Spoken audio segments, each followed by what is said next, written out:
commencer. Je continue, je change de fenêtre. Tiens, je vais avoir besoin que l'un d'entre vous prenne une photo de moi. C'est parce qu'aujourd'hui, c'est notre Black Wednesday. On accueille, je ne sais plus, 80 ingénieurs d'élastique et on doit être habillés en noir pour... Comme ça. Merci. Ça sera sur la vidéo, c'est super. Hein. Ceux qui vont regarder la vidéo après, merci beaucoup. On se demandait, mais qu'est-ce qu'ils font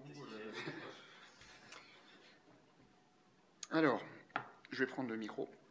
Donc, on va parler au cours de cette session. Oups, je vais prendre ça, comme ça. On va parler au cours de cette session de la recherche avancée pour votre application Legacy. Donc ça, c'est un talk en fait qui est basé sur mon expérience. Quand je travaillais à la douane française, j'ai eu besoin d'interconnecter une application existante qui utilisait du SQL avec Elasticsearch. Et puis en gros, c'est ce qu'on va faire aujourd'hui. Alors, ça j'enlève. Pendant la session, vous pouvez poser des questions éventuellement sur slido.com, sur le channel Elastic. Si j'ai le temps d'y répondre à la fin, j'y répondrai. Si j'ai pas le temps, je répondrai sur Twitter. Okay, donc slido.com/elastic. Chez Elastic, on édite une solution logicielle qu'on appelle la suite Elastic, et non plus ELK. On dit plus ELK. Qui est composée de différents éléments. Il y a une partie, c'est Elasticsearch, qui permet d'indexer des documents JSON, être capable de les rechercher hautement scalables, calculer des analytics en temps réel, etc. etc. Ça, c'est ce qu'on va faire aujourd'hui. Kibana, qui est l'interface graphique au-dessus de tout ça, on en verra un tout petit bout tout à l'heure. Des outils de collecte, Bit c'est Logstash, Bit c'est des agents écrits en Go, ça collecte de la donnée et ça l'envoie vers Elasticsearch pour y être indexé. Logstash, c'est un ETL, ça extrait depuis des sources, ça transforme à la volée et ça envoie vers Elasticsearch ou vers d'autres destinations. Au-delà de tout ça, on a une offre commerciale qui s'appelle Xpack. Xpack rajoute des fonctionnalités supplémentaires sur la suite, qui sont la sécurisation du cluster, l'alerting, le monitoring du cluster. Aujourd'hui, c'est monitoring Kibana, Elasticsearch, Logstash. Et j'ai vu des captures d'écran, il y a Bit qui arrive aussi dans le monitoring bientôt. Reporting, exploration de données sous forme un peu de graphes, et puis machine learning, qui est un système qui automatiquement apprend des données temporelles que vous avez, calcule un modèle et compare les nouvelles données qui rentrent avec ce modèle-là pour trouver des anomalies. Très sympa. On a ensuite l'offre cloud avec deux versions, la partie entreprise que vous pouvez héberger vous-même, gérer vous-même. Ça comprend Xpack aussi. Et puis, si vous ne voulez pas le faire vous-même, on a la version hostée, qu'on hoste nous-mêmes sur Google Compute Engine, Google Compute Platform, pardon, ou AWS. Voilà, j'en reste là. Il y a plein d'autres solutions. Allez voir notre site web, etc. Love Cloud, c'est ça. Voilà, vous choisissez, je veux être sur Google ou sur AWS. Je choisis la taille de mon cluster. Et puis, je crée un nouveau cluster et hop, ça y est, c'est disponible. Donc je m'appelle, pour ceux qui ne me connaissent pas, je m'appelle David Pilato, c'est Dadouné sur Twitter. À la fin du talk, je posterai aussi le lien vers le repository que je vais utiliser aujourd'hui. Donc n'hésitez pas à me suivre. J'ai travaillé chez Elastic, beaucoup sur Elasticsearch. C'est ce qu'on voit ici. C'est où ça ? Beaucoup sur les plugins open source, c'était mon activité principale. Et puis depuis le début de l'année, je suis plus évangéliste, donc je fais beaucoup moins de commits, ça se voit en bas, sauf l'été. Le repository duquel je vais partir aujourd'hui, c'est ce repository-là, qui est sous mon compte GitHub, qui s'appelle Legacy Search. En fait, vous avez juste à aller regarder le README et suivre les instructions qu'il y a dans les branches. Donc on va partir de cette branche Legacy qui contient notre application, qui vous explique ici comment la faire tourner, etc., etc., toutes les options. Puis après, vous pouvez switcher de branche en branche pour voir ce qui s'est passé. Et donc si vous comparez une branche avec l'autre, vous verrez du coup, en gros, ce que je vais faire maintenant en live. Et ça vous permet de resuivre. Donc ça, c'est le truc que je posterai à la fin. Alors, on a une application qui existe aujourd'hui. Mon application, elle elle permet de gérer des personnes physiques qui vont être générées aléatoirement par le bout de code que j'ai créé. Alors, si on regarde un petit peu le modèle qu'on a, c'est ici. Est-ce que je peux zoomer là-dessus? Ouais. Tac. En gros, en fait, le modèle est très simple, hein. J'ai un bin personne qui va contenir le nom de la personne, la date de naissance, son sexe, son nombre d'enfants, des données marketing qui sont des compteurs, mais on ne s'en sert pas là, et une adresse que vous voyez structurée comme ça ici, dans un autre bin, country, city et geopoint, coordonnées latitude, longitude, qu'on voit aussi ici. J'utilise Hibernate derrière, et donc Hibernate m'a généré un schéma dans ma base MySQL, qui est très très analogue, hein. J'ai une table pour personne, une table pour adresse, j'ai latitude, longitude à l'intérieur, et une table pour marketing. Voilà, ça c'est les données que j'ai aujourd'hui. Alors mon outil, mon application ici, là il est déjà démarré, donc c'est ce que vous voyez à cet endroit-là, et j'ai un petit moteur de recherche qui me permet de rechercher des personnes. Alors pour l'instant, j'ai rien injecté. Je vais commencer par injecter, par exemple, 10 000 personnes de façon aléatoire. Donc ça fait un petit appel à une API REST que j'ai. Ça injecte. Et si on va dans la partie recherche, qu'on exécute, donc on voit que j'ai des différentes personnes qui arrivent, hein. Je peux chercher dans le champ nom, je peux chercher dans le champ, non, pas gender, mais dans le champ country, voilà, etc., etc. J'ai aussi un moteur de recherche avancé, au sens où je peux précisément choisir les champs sur lesquels je veux chercher. Est-ce que j'ai des gens qui vivent en France, qui vivent à Paris? Voilà, j'en ai. Okay, donc ça, c'est les fonctionnalités que j'ai aujourd'hui. J'utilise ma base de données MySQL derrière. Je vais vous montrer un petit peu le code qu'il y a. Bon, bah ça marche très bien. Qu'est-ce que tu m'embêtes, David? Pourquoi tu veux faire un truc finalement? Alors, on va chercher. Joe, ça marche. Smith, ouais, ça marche. Smith, Joe. Pour ceux qui étaient là au talk tout à l'heure, vous remarquez que ça ne fonctionne plus, Smith Joe. Pourtant, on a un Smith Joe, hein, mais là, je ne pourrais plus le chercher. Ok. G. Smooth, ouais, faute de frappe, ça marche pas non plus, j'y arrive pas. Ok, on peut chercher par pays, j'ai dit France. Super intéressant le résultat. C'est un petit peu dans le soleil là, mais je ne sais pas si vous voyez. Le deuxième élément de la liste, c'est France-Galles. Okay, c'est pas le premier. Et moi, j'aimerais bien que France-Galles, ça soit le premier, en fait. Parce que j'ai l'impression que si je cherche France et que ça matche sur le nom, vu en plus que là, c'est un prénom rare, bah, j'ai l'impression qu'il devrait être plutôt en haut de la liste. Et non, là, c'est le deuxième. Donc là, c'est au niveau de la pertinence, on n'est pas vraiment dans le truc, là. Donc c'est pas cool. Pour résoudre ces problèmes-là, en fait, l'idée, c'est d'utiliser quelque chose qui va nous permettre de jouer notamment sur la pertinence et d'utiliser un moteur de recherche. Donc, quels sont les moteurs de recherche que vous avez à votre disposition? Il n'y en a qu'un, il n'y a qu'Elasticsearch qui existe sur le marché, c'est le seul, c'est le mieux, etc. Donc, je suis un peu biaisé, évidemment, dans mon avis. Mais effectivement, si on connecte Elasticsearch à notre système, on va vraisemblablement obtenir pas mal de gains avec ça. Donc, ça va être le but de la session, c'est de voir comment on peut maintenant connecter Elasticsearch à tout ça. Il faut que je vous montre le code source de comment sont faites les requêtes d'abord. Tiens, mais je vais le faire tout de suite.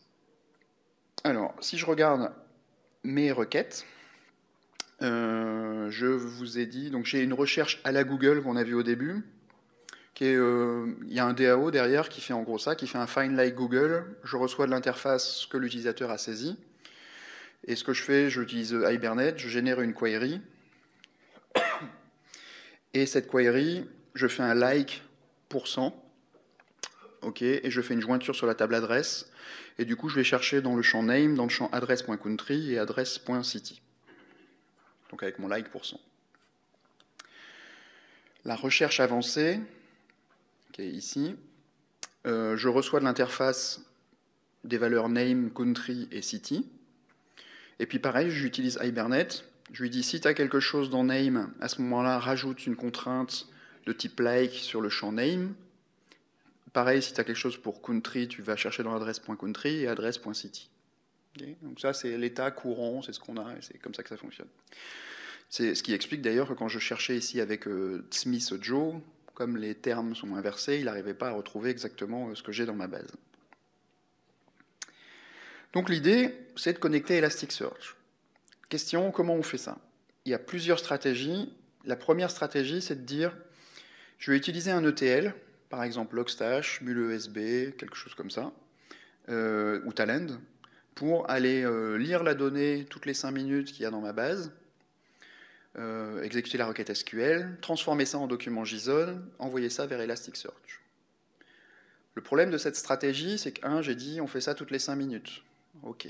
Mon utilisateur, il clique sur Save dans son application. Au pire, il va falloir qu'il attende 5 minutes avant que la donnée soit injectée dans Elasticsearch et que je sois capable de la chercher. Donc on est très loin du temps réel dans ce cas-là. L'autre question, c'est qu'est-ce que je vais récupérer de ma base? Est-ce que je fais un select étoile from person pour récupérer à nouveau toutes les entités toutes les 5 minutes et je réindexe tout? Ou alors il faut que je détecte quelles sont les mises à jour?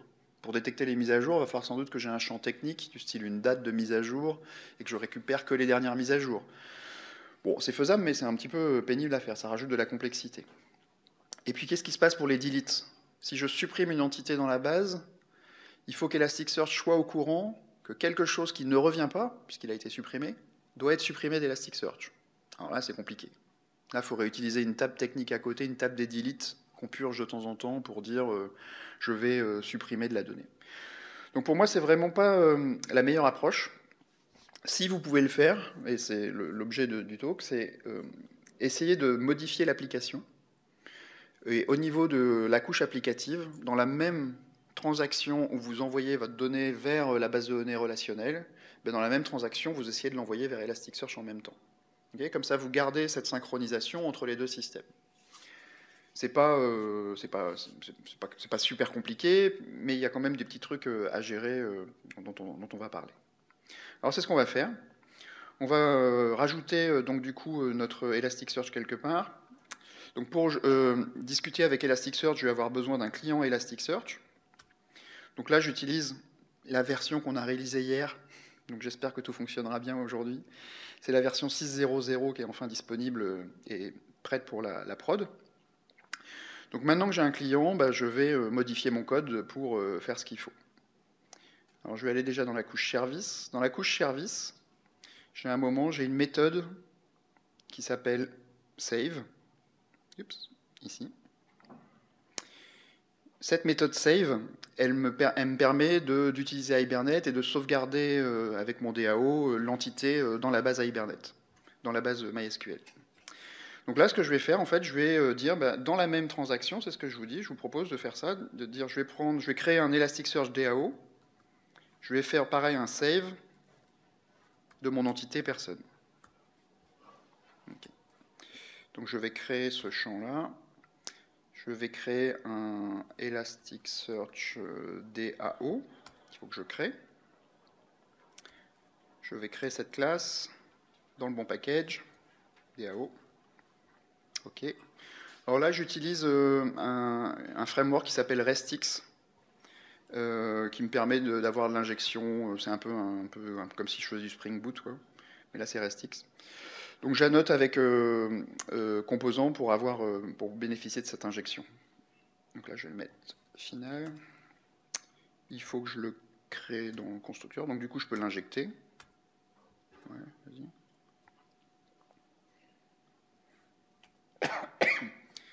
Donc ici, maintenant, ça y est, j'ai ma référence sur mon DAO. Donc ma méthode save, il va falloir que je la crée. Okay. J'ai besoin de sauvegarder une personne.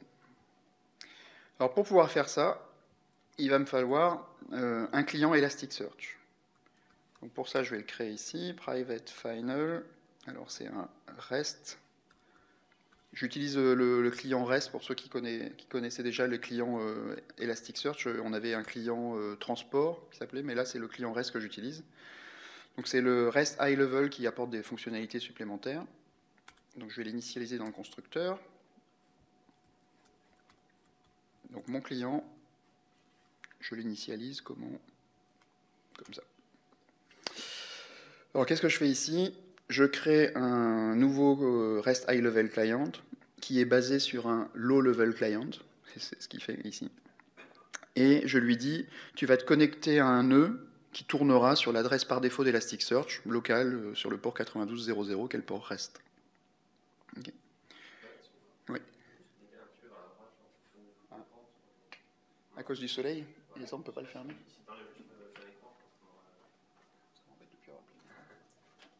C'est où celui-là? Il est où? Ouais, ça ne bouge pas. Ouais.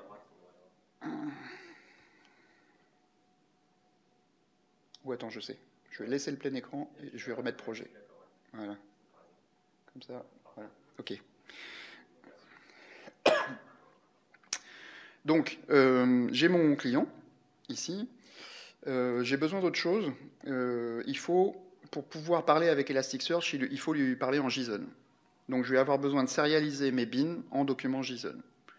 Donc, pour ça, en Java, on a une bibliothèque qui s'appelle Jackson, Object Mapper, qui fournit cet Object Mapper là, qui est exactement fait pour ça, que je vais passer ici dans le constructeur, et donc je vais l'injecter. Mon projet RESTX, il a déjà Jackson. OK. Dans ma méthode save, première chose que je dois faire, c'est utiliser justement ce mapper pour écrire mon document JSON en tant que byte ou string. On supporte les deux. Donc là. Tac. Et ça, c'est une variable locale.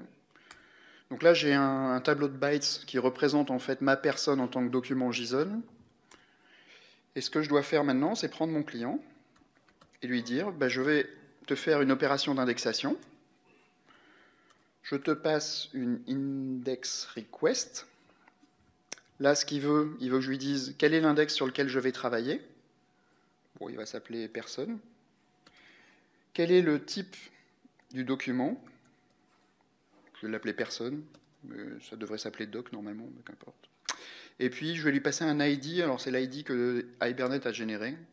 L'ID as string ici. OK, il me manque quelque chose. Il me manque le document JSON lui-même. Il faut que je le passe. Donc, pour ça, je vais dire source. Je lui passe le tableau de bytes. Et je lui dis que ça, c'est du JSON.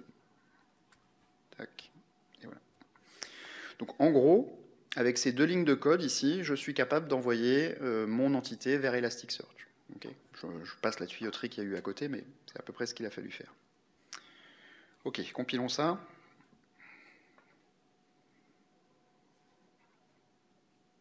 Ah oui, il manque un point virgule là. Mince. C'est ça avec les longues lignes. On les oublie. J'ai une autre erreur, c'est ici. Dans mon service, quand je sauvegarde mon entité, je peux avoir une erreur de communication avec Elasticsearch, pourquoi pas. Okay, ça peut se planter. Donc qu'est-ce que je peux faire dans ce cas-là? Je peux faire un surround with try-catch. Je vais faire du pseudocode, ça n'est pas le vrai code que vous écririez, mais ça pourrait ressembler à ça. Vous pourriez vous dire, ok, bah si tu as une erreur, rollback ce que tu es en train de faire au niveau de la base. Pourquoi pas?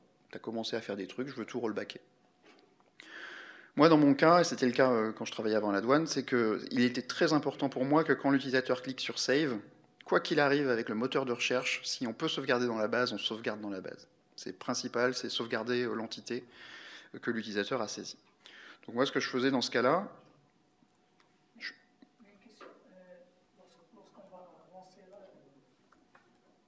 Je t'écoute, hein. Lorsqu'on va lancer le save au niveau de la base de données, oui. Lorsqu'il n'y a pas d'indexation au niveau de Elasticsearch, lorsqu'on va faire une recherche. Oui. Eh bien, il n'y aura pas le document. Le document ne sera pas là. Mais c'est pas grave. C'est moins grave que de ne pas être capable de sauvegarder. Voilà. Par contre, ce que je fais, c'est que je log pour mes ops, pour leur dire on n'a pas réussi à sauvegarder l'entité. Que eux, ils fassent quelque chose avec. En réalité, ce que j'avais fait, c'est que j'envoyais vers une queue de messagerie asynchrone d'erreur l'ensemble des documents que j'ai pas réussi à sauvegarder dans Elasticsearch, et puis je reprenais le traitement de ces trucs que j'avais pas réussi à sauvegarder plus tard. Je le reconsommais la queue d'erreur, en fait. Okay. Mais là, on fait simple. Je vous ai parlé du cas du delete. Ben pareil, pour gérer les deletes, c'est vachement simple en fait, parce que je peux utiliser le même DAO dans la transaction que j'ai delete en cours, vers la base, je peux dire supprime-moi une entité par son ID. Donc je vais créer ça. C'est l'ID. Comment je fais pour supprimer un document dans Elasticsearch? Ben, j'ai une méthode delete. Je fais une delete request. Quel est le nom de l'index? Personne. Quel est le type? Personne. Quel est l'ID? L'ID. Puis voilà. Ok. Et j'envoie ça. Bon, bah on est pas mal. On a déjà un truc. Ça compile, c'est bon. Donc je vais redémarrer. Avant de redémarrer, bah, il me faut un élément essentiel, il me faut Elasticsearch en fait. Donc là, j'ai téléchargé la version 6. En gros, j'ai pas fait beaucoup de configuration, enfin même quasiment pas. J'ai installé Xpack, mais ça n'a aucune importance dans ce cas-là. J'ai désactivé la sécurité même, donc c'est pour dire. Donc là, il démarre. Et donc il démarre bien. J'ai un port ici, 127.0.0.1 sur le port 92.0.0, sur lequel je peux passer des requêtes HTTP REST. J'ai aussi un Kibana ici, donc je vais le démarrer. Puisque plutôt que de faire du curl en ligne de commande, je vais pouvoir utiliser ce qu'on appelle la Developer Console, qui va me permettre de passer les requêtes directement depuis Kibana. Donc là, je vais ouvrir Kibana.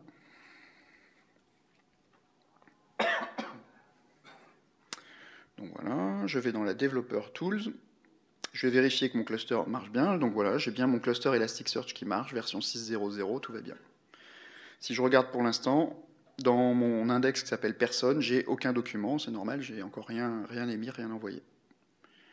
Donc on redémarre l'application. C'est où? Ici. Je redémarre et si tout va bien, on devrait être capable d'injecter des documents. Donc ça a démarré. Et si je vais dans mon injecteur à nouveau, tiens, en passant, vous voyez, j'étais à 230 documents par seconde là, quand j'injectais. Je vais être moins ambitieux, je vais commencer par en injecter 1000 à la fois dans la base et vers Elasticsearch. En passant par l'API REST. Ouais, on a divisé par 10 la vitesse. Donc c'est pas top. On a vraiment ralenti notre process d'enregistrement de documents dans la base, 26, mais on verra pourquoi c'est comme ça. Pour autant, oui, donc ce que je vais vous montrer maintenant, c'est ça, c'est que si je regarde mon index, on voit bien que mes documents JSON arrivent, on voit que le nombre de documents augmente. Et si je fais juste une petite recherche toute simple, qui a un match all, là, c'est donne-moi tous les documents, on voit les premiers documents qui sont arrivés, donc mes entités ont bien été converties en JSON et envoyées vers Elasticsearch. Pour autant, mon code, pour l'instant, quand je fais une recherche, je suis ici, quand je cherche toujours dans la base de données pour l'instant. Okay, je vais juste envoyer des documents vers Elasticsearch, c'est la seule chose que j'ai faite. Donc ce qu'on va faire, c'est qu'on va maintenant modifier la partie recherche. Donc dans la partie personne service, j'ai une méthode search ici, dans laquelle j'appelais en fait mon DAO base de données. Bah, tout ça, je vais le virer et je vais remplacer par une implémentation avec du Elasticsearch. Donc avec Elasticsearch, j'ai besoin de faire des requêtes. Je vais appeler ça query. Donc j'ai besoin de définir des requêtes. Ce que je vais dire que si mon utilisateur n'a rien is empty. Voilà. Si mon utilisateur n'a rien saisi, à ce moment-là, la requête que je veux exécuter, c'est une match all query. Donc on a des query builders pour ça. Je vais faire un match all. Match all veut dire donne-moi tout ce que tu as. C'était le fonctionnement qu'on avait jusqu'à présent. Je dis sinon, si tu as quelque chose, à ce moment-là, on va utiliser un autre type de query, builders, qui est une multi-match query. Alors, qu'est-ce que tu cherches? C'est ce qu'il me demande. ben, je cherche que l'utilisateur a saisi. Très bien. Dans quel champ est-ce que tu les cherches? Je cherche dans le champ name, je cherche dans le champ adresse.country, adresse.city. Alors par défaut, Elasticsearch, il indexe tout. Donc j'ai un champ gender, je peux aussi chercher dans le champ gender. Pourquoi pas? Donc là, j'ai mes queries. Je peux maintenant appeler mon DAO. Je vais lui rajouter une méthode search sur lequel je vais passer la query. Je vais passer aussi les paramètres de pagination, from et size.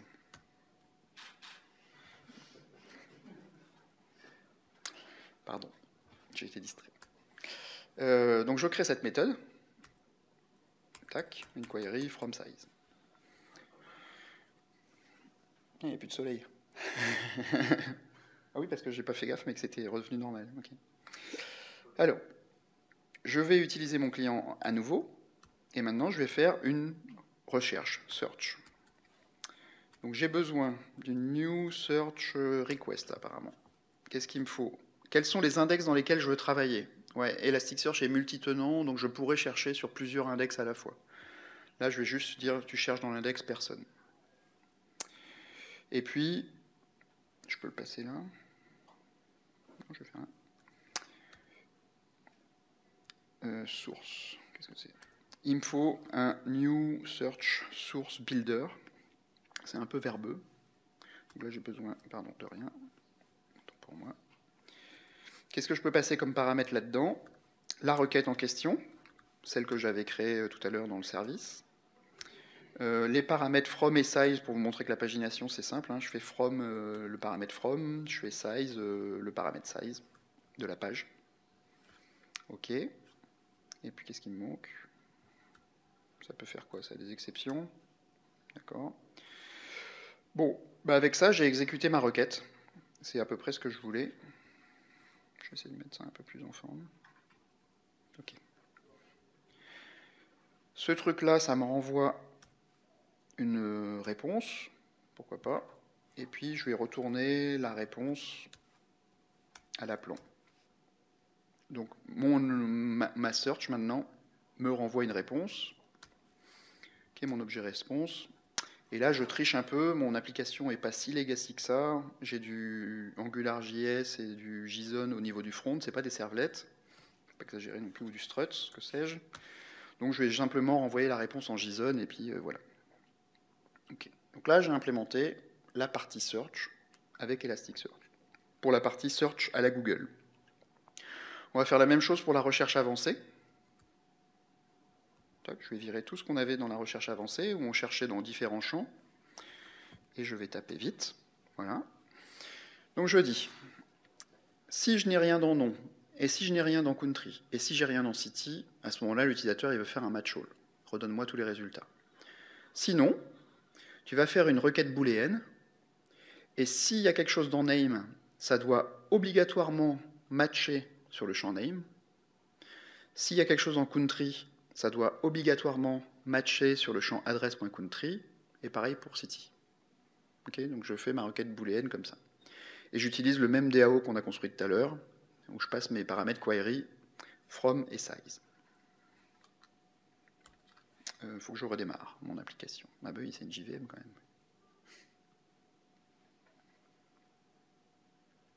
Donc je redémarre. Là, je ne vais pas avoir besoin de réindexer parce que les documents, ils sont restés dans Elasticsearch pour l'instant. Alors que ma base de données, elle serait initialisée sans arrêt avec la configuration que j'ai mise pour Hibernate.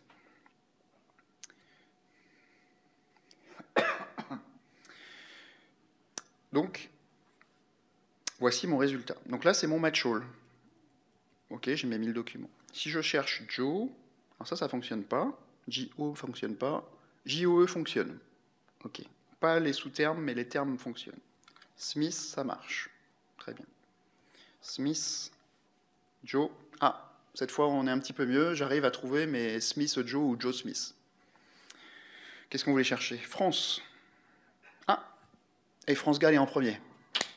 Bingo, ça y est. Celui-là, il m'a l'air d'être beaucoup plus pertinent que les autres. Okay. Donc j'ai gagné un petit truc quand même. Je peux chercher sur le gender d'ailleurs, on a dit. Mâle, ça marche maintenant. Recherche avancée. Alors pareil, les sous-termes ne fonctionnent pas. Par contre, le terme entier fonctionne. France, Paris.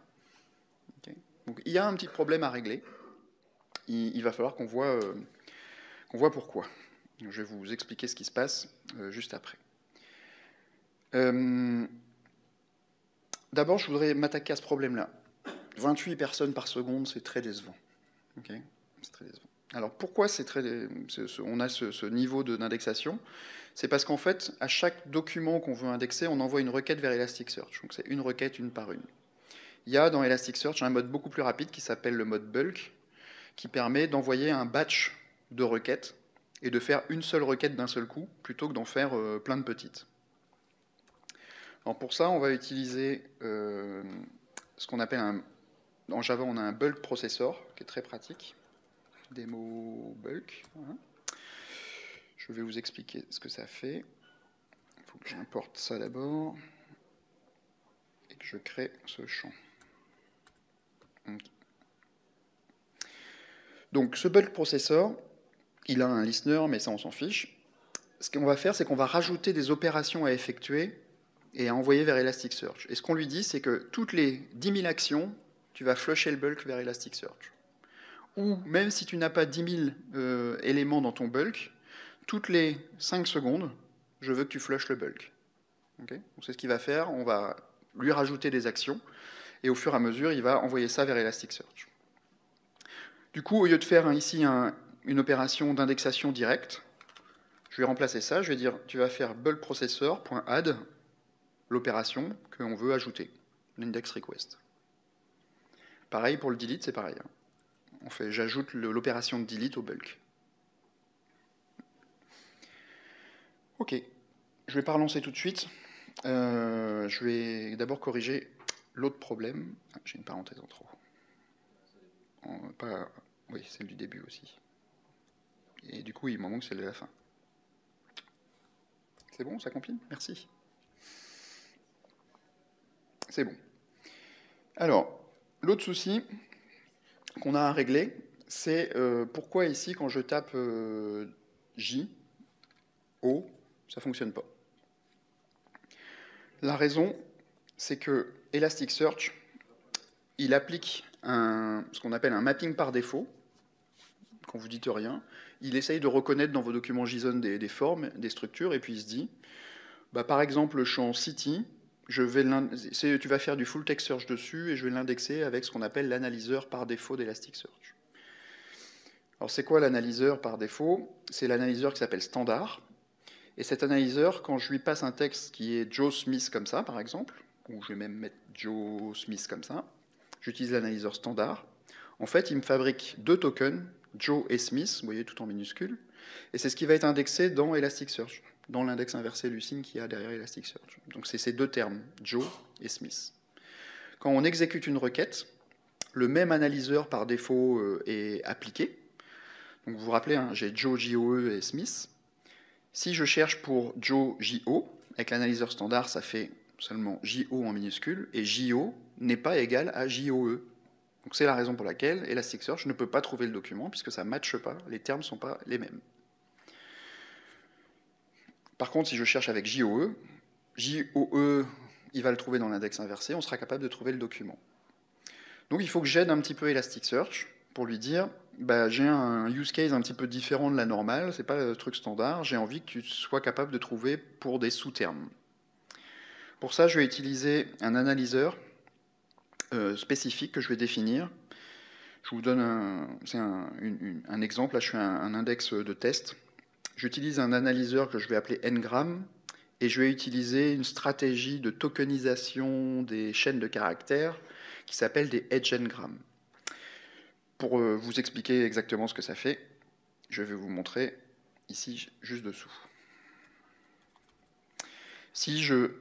Avec ce edge-ngram configuré en 1 jusqu'à 10, si j'analyse le texte Joe Smith avec cet analyseur, en fait, les tokens qui sont produits vont être J, JO, JOE, S, SM, SMI, etc., etc. Donc du coup, quand je vais chercher J ou JO, je vais les trouver dans l'index, donc je vais être capable de retrouver le document. Ça veut dire qu'il cherche juste la longueur il va chercher exactement la longueur de texte. Quand je vais chercher JO, JO reste JO. Et là, il va comparer, il va trouver avec l'index, il va trouver JO égale JO, donc il va trouver le document. Donc il faut que je dise maintenant à Elasticsearch, j'ai défini ma stratégie d'analyse, il va falloir que je te fournisse ça quand je vais créer l'index. Ces settings. Alors je pourrais tout faire à la main, mais j'ai développé un petit projet open source qui s'appelle Beyonder, qui fait un petit peu ça. Il va chercher en fait Beyonder dans le ClassPass. Si vous avez un répertoire qui s'appelle Elastic, c'est écrit tellement petit que j'arrive pas trop à lire, Elasticsearch, dans votre ClassPass, que dessous vous avez un autre répertoire, ça sera le nom de l'index à créer, donc il créera un index personne, il va le voir. Si vous avez un fichier qui s'appelle dans cet index, dans ce répertoire, un fichier qui s'appelle settings.json, underscore settings.json, Beyonder va considérer que ce sont les settings de l'index. Donc là, je remets ce qu'on a vu tout à l'heure, mon analyseur que je veux définir. Et puis, si éventuellement je retrouve un autre nom de fichier qui est le nom du type .json, du coup, il va créer un mapping Beyonder automatiquement. Donc là, c'est ce que je fais. Je lui dis, si je vais aller sur name, le champ name, je lui dis, le champ name, par défaut, tu vas l'analyser avec l'analyseur standard et tu vas faire du full text search dessus. Je n'ai pas changé la configuration pour le champ name. Mais je lui dis, au moment de l'indexation, tu vas copier le contenu de ce que tu as dans le champ name vers un autre champ qui s'appelle full text. Ce champ full text, je l'ai défini ici, et je lui dis, dans full text, tu vas utiliser ma stratégie d'analyse dont j'ai parlé tout à l'heure avec mon analyseur Ngram. Puis je fais pareil pour city. Pour city, je lui dis, au moment d'adresse.city, au moment d'indexation, tu vas l'indexer normalement, comme on a vu tout à l'heure, avec l'analyseur standard, mais tu vas aussi copier son contenu vers full text. Puis aussi, je lui dis, tu vas générer des sous-champs. Il y en a un sous-champ qui va s'appeler adresse.city.autocomplete, où tu vas aussi utiliser la même stratégie Ngram, mais spécifiquement pour ce champ. Ou alors, je vais faire après des agrégations, donc je vais dans adresse.city.ags, que je vais générer dynamiquement. Tu vas utiliser un autre type de champ, ça va être un type keyword qui sert pour les tris et les agrégations, notamment. Ok, donc ça c'est bon. Il faut juste que quand même j'appelle Beyonder, parce que je ne l'ai pas encore appelé ici. Donc là, je vais faire, maintenant que j'ai rajouté mon projet Beyonder, je peux l'appeler, je peux faire Elasticsearch Beyonder, start, et j'ai besoin d'un client REST. Donc je prends mon client, je prends le low-level client, et je fais un try-catch. Ok. Donc c'est ce truc-là qui va aller lire dans le ClassPass et faire ce qui manque. Alors avant de redémarrer, il faut que je fasse un delete de l'index, parce que sinon Beyonder dira moi l'index existe déjà, donc je ne fais rien. Donc l'index n'existe plus, je vais pouvoir redémarrer. À quelle heure je suis censé finir? Vous vous rappelez de l'heure? 20. Ok. C'est pas mal. Je pense qu'on a le temps de le faire. On peut y arriver. Donc là, normalement, Beyonder va me dire rock'n'roll, ce qui veut dire ça va, tout va bien. Donc si je regarde maintenant mon mapping, je vais juste vérifier. Ouais, il a bien appliqué le mapping que je lui avais passé tout à l'heure, avec le copy vers le champ full text, etc. Et blablabla. Donc, tiens, déjà, je vais commencer par réindexer des documents, puisque j'ai plus de documents dans mon index, j'ai tout effacé. Donc je vais réindexer 1000 documents. Ça va un petit peu plus vite. C'est pas mal. C'est pas mal. C'est moins rapide que tout à l'heure, mais c'est pas mal. Alors souvent, j'ai la question. Ah oui, ouais. Non, je vais régler ça après. Ici, pour l'instant, quand je fais ma recherche, quand je tape J-O-J-O-E, ça ne change rien. Pourquoi ça ne change rien? Parce que je cherche toujours dans les mêmes champs que tout à l'heure. Name, adresse.country, adresse.city, qui eux utilisent toujours l'analyse standard. Donc ce qu'il faut que je fasse, c'est dans personne service, ici, au lieu de chercher dans name, gender, etc., ben là, je peux chercher dans full text, puisque c'est un champ que je génère dynamiquement. Puis je vais même lui dire, si jamais ça match sur le champ name, ce que tu cherches, tu vas booster par un facteur 3 le résultat. Ça veut dire que le champ name est beaucoup plus important dans mon use case que les autres champs full text un peu fourre-tout. Okay, c'est ce que je fais. Donc je recompile ce truc-là. Et là, maintenant, si je tape Joe, ça y est, on est de retour. FRA, oui, c'est pas terrible. France-Galles, pouf, ça y est, j'ai eu le terme entier exact, ça a matché exactement, on voit bien qu'il est en haut de la liste. Okay. Donc ça, c'est bon.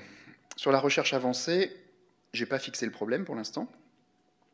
Donc, au lieu de chercher dans le champ name, ben, je vais chercher dans le champ maintenant qui est généré au moment de l'indexation, name autocomplete, adresse.city autocomplete, adresse.city autocomplete. Je compile. Donc si je cherche maintenant J, O, qui vit en France, qui vit à Paris, ok. Donc on est de retour, ça y est, j'ai récupéré les fonctionnalités que j'avais tout à l'heure.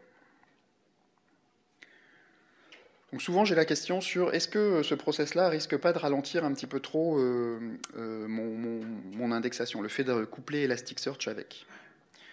Donc ce que je vais faire, c'est un test où je vais dire, allez, je vais virer l'accès à la base de données, et puis je vais juste sauvegarder dans Elasticsearch, pour voir si ça peut être un peu plus rapide.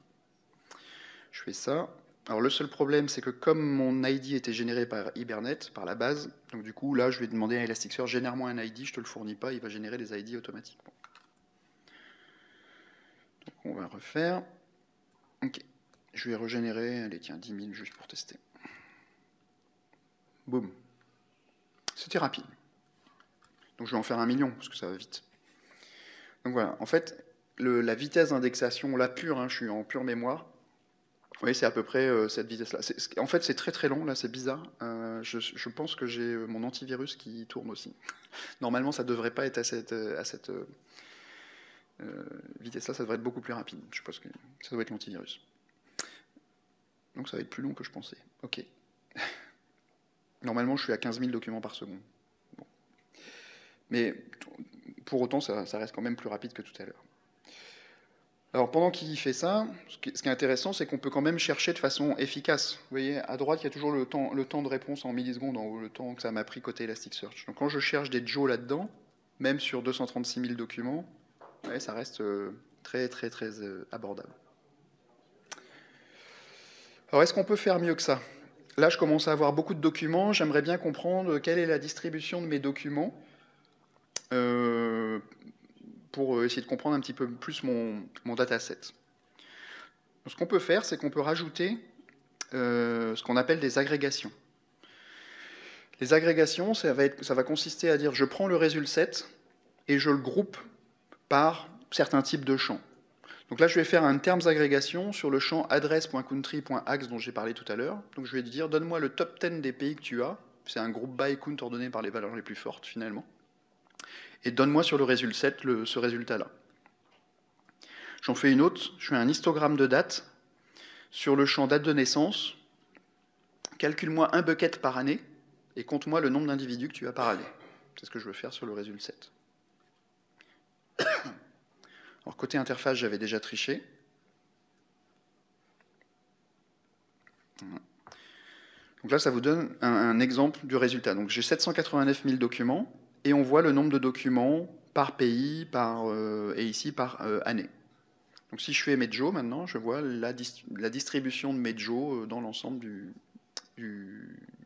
pour la distribution de Medjo, par année ou par pays. Alors on peut faire mieux, on peut faire des agrégations d'agrégations. Oups.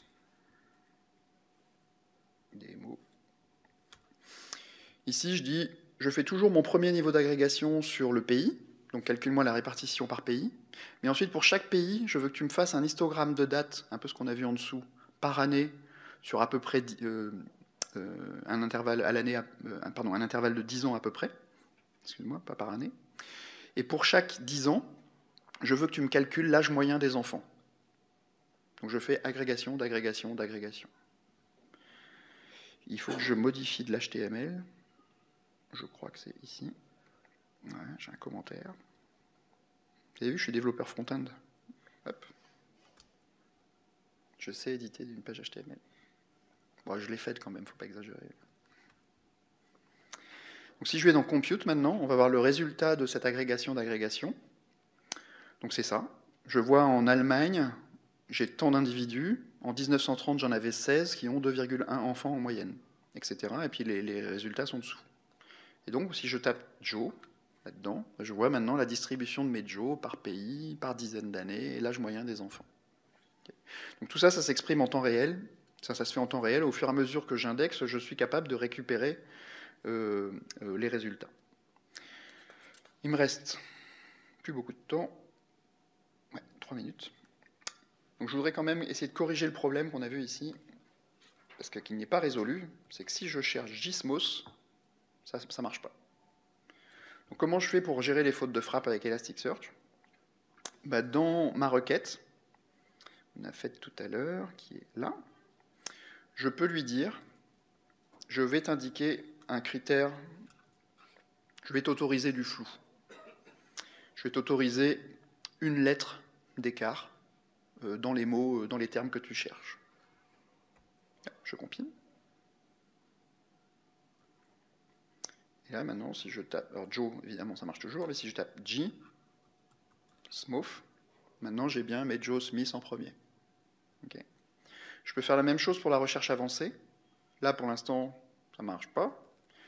Mais ce fuzziness factor, là, ici, là, je peux aussi l'appliquer sur chacun des champs et chacune des queries que j'ai ici. Tac. Ce qui me permet de chercher normalement des G vivant en France à Pyrrhus. Ok. Donc j'ai mes G qui vivent en France à Pyrrhus. Okay. Ça va? Ok. Une fois que vous avez tout envoyé dans Elasticsearch, vous pouvez utiliser Kibana, ce pourquoi il est fait, et fabriquer des petites visualisations comme ça. Donc tout ça c'est open source, hein, vous pouvez l'utiliser abondamment. Donc c'est en gros la représentation graphique de tout ce que je vous ai montré tout à l'heure sous forme de code. En fait, vous l'avez là, vous faites vos petites visualisations comme vous avez envie. Même sur les coordonnées latitude-longitude, je sais que dans cette zone-là, j'ai 126 202 personnes dans cette zone. Et quand je vais zoomer, les critères de zoom vont changer. Là-dessus, je peux chercher est-ce que j'ai des Joe, ce qu'on a fait tout à l'heure. Voilà. Hop, voici mes Joe. Est-ce que j'ai... Donc, sur tout mon dataset, je veux voir les personnes nées dans les années 70, qui sont plutôt des femmes. Donc je fais de la navigation par filtre, hein, vous voyez, je descends dans les résultats, qui vivent en... C'est où la France? C'est celui-là. Hop, qui vivent plutôt en France. Qu'est-ce que j'ai ici comme ville? Nantes, Paris, Cergy. Je viens de Cergy. Tac. Je vais zoomer ici. Donc on voit ici mon résultat 7. On voit que c'est un random hein, dans un rectangle. Puis moi j'habite par là. Donc je vais dire, hop, je veux zoomer ici, ici, ici, ici. Voilà. Et j'ai la liste des individus qui correspondent. Donc je viens de refaire Mythique ou je ne sais pas quel service vous avez ici pour les rencontres. Je peux faire même l'inverse. Ma femme habite aussi dans le quartier, donc je ne veux pas avoir les gens qui habitent dans mon quartier, mais seulement ceux autour. Et voilà. Donc ça, vous faites ça avec Kibana. Vous pluguez Kibana sur vos données Elasticsearch, et ça y est, vous avez accès à la puissance d'Elasticsearch et de toutes vos données. Il est 17h21, c'est ça, j'ai fini, en fait? Ouais, je suis juste dans les temps. Merci de votre attention. Et ici, vous avez des stickers si vous voulez venir récupérer des goodies. Et donc, pour les questions, je verrai sur Twitter. Je vais vous répondre sur Twitter si vous avez posé des questions. Sinon, n'hésitez pas à me suivre. Et je poste tout de suite ici. Voilà, le repository que j'ai utilisé aujourd'hui. Merci.